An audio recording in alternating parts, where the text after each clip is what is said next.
दौरा केला, उमेदवारांना ते भेटले, उमेदवारांचं अभिनंदन केलं, पण त्याचबरोबर पुणेकर मतदारांचे सुद्धा आभार मानले।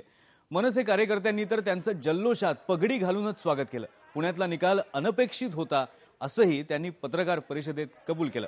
विरोधी पक्ष म्हणून सत्ताधाऱ्यांवर कडक अंकुश ठेवणार असल्याचं सुद्धा त्यांनी सांगितलेलं आहे।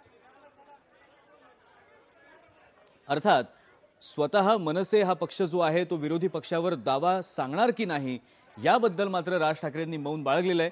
मनसेचा विरोधी पक्ष नेतेपदावर दावा मनसेला पुण्यामध्ये 28 जागा ज्या आहेत त्या मिळालेल्या आहेत, पण राज ठाकरेंनी मात्र आता स्पष्टपणे त्याबद्दल काही सांगितलेलं नाहीये। ही जी या प्रकारचे जे ऍडजस्टमेंट असतात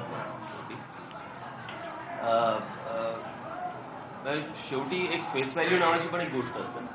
नंतर जेव्हा तुम्ही लोकांसमोर जाता, लोकांना या सगळ्या गोष्टी तुम्ही सांगता आणि इथे यांच्याबरोबर तिथे त्यांच्याबरोबर तिथे त्यांच्याबरोबर अशातला काही भाग नाही। मला स्वतःचं पण काही मत आहे, माझ्या पक्षाचं काही मत आहे। त्याच्यामुळे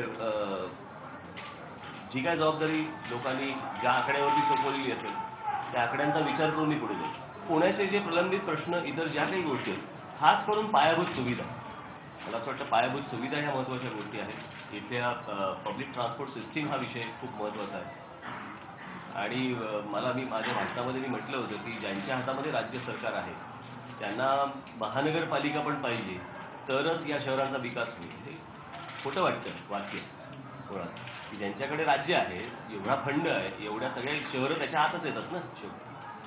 सो पायाभूत सुविधा ह्या त्यांनीच द्यायला पाहिजे। बरं, गेली 5 वर्ष ही त्यांच्याच हातात महानगरपालिका होती, राष्ट्रवादीच्या राज्याची सत्ताही त्यांच्याच हातात होती। त्याच्यानंतर परत येऊन जर समजा सांगायचे सो विरोधी पक्ष जर समजा माझा असेल तर एक चांगल्या अंकुशाचं काम नक्की करेल।